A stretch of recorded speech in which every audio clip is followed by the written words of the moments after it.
Hello, I'm John Mamias, Executive Producer at CD Projekt Red, and welcome back to our continued development diary series on The Witcher 2, Assassins of Kings, and now the Enhanced Edition. Today we're going to delve into some of the new features we've created for the Enhanced Edition.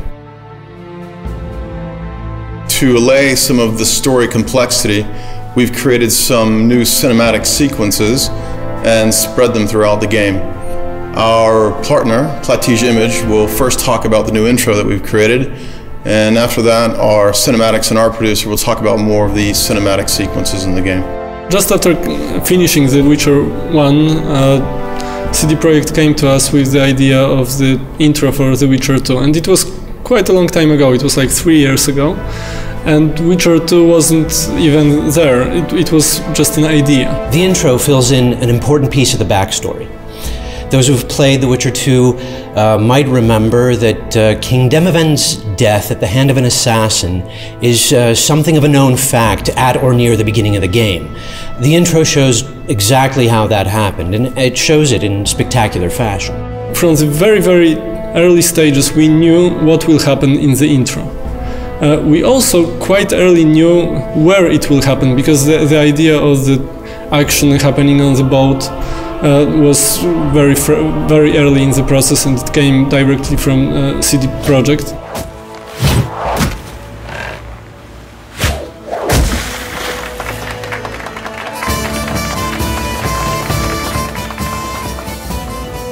One of the very early ideas was that who is the assassin is using a hornet nest to start a chaos on the boat, and he's using this chaos to kill the king and escape from the boat.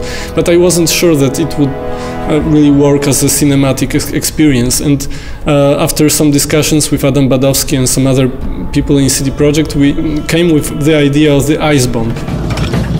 At the beginning we see the ship, the party, the jesters fooling around, then there's a freezing of the ship and the havoc that the assassin creates among the crew members. We wanted this final moment, crowning the whole action, to be really brutal, raw and ugly. I've realized that it will be so much more interesting and there will be so much more tension if we actually make the assassination during the collapsing of the ship. And this idea was very late in the process. It was after all these stages of acceptation, and it already changed everything, but we loved it so much in Plattige, and the people in CD Projekt also loved the idea, that we decided like a week before the start of the production to change this detail, which actually changed everything.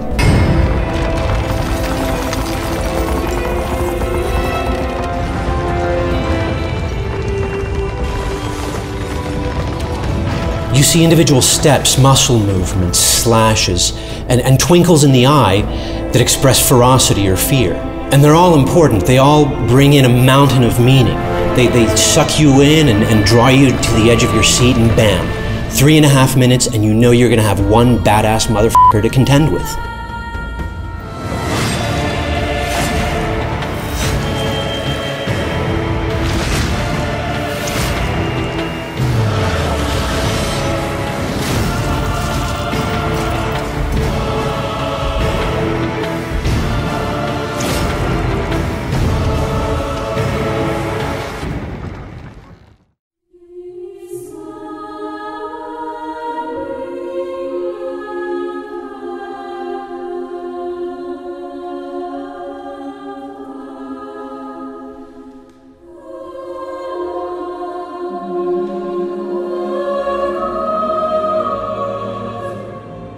Besides the CG intro, we prepared a lot of new other video sequences. One of them are the loading movies.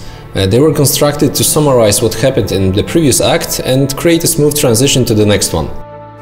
Grabbing Geralt, I embarked on a voyage upriver, deeper into the Pontar Valley. We also added 11 new cutscenes, all placed in the various places of the game. I can tell that 3 of them are showing what's going on in Loch Muin when Geralt is busy with the dragon. And the rest of them are connected with the new content of the game.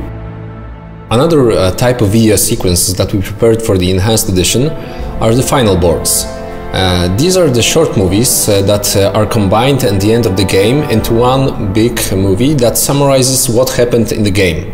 Depending on the player choices, you can end up with 12 versions of those movies. Especially for this part of the game, we composed new music and recorded it with a live choir. The Witcher had traveled far and wide in search of the Kingslayers.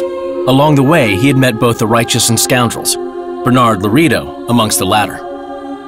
Additionally, we've prepared a completely new outro for the game.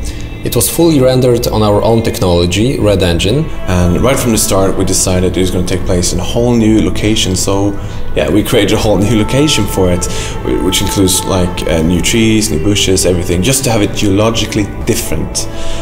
We also wanted to create this perfect view, and I think we achieved it is with this bridge that goes across a river. There's a forest on each side of the river. There's a mountain far off in the distance. It looks absolutely stunning, and I hope you guys will like it. So we've only just scratched the surface of the new content we're adding to Witcher 2 Assassins of Kings Enhanced Edition. Stay tuned for the next Dev Dive, where we talk about the new gameplay mechanics, as well as the new quests and the new characters.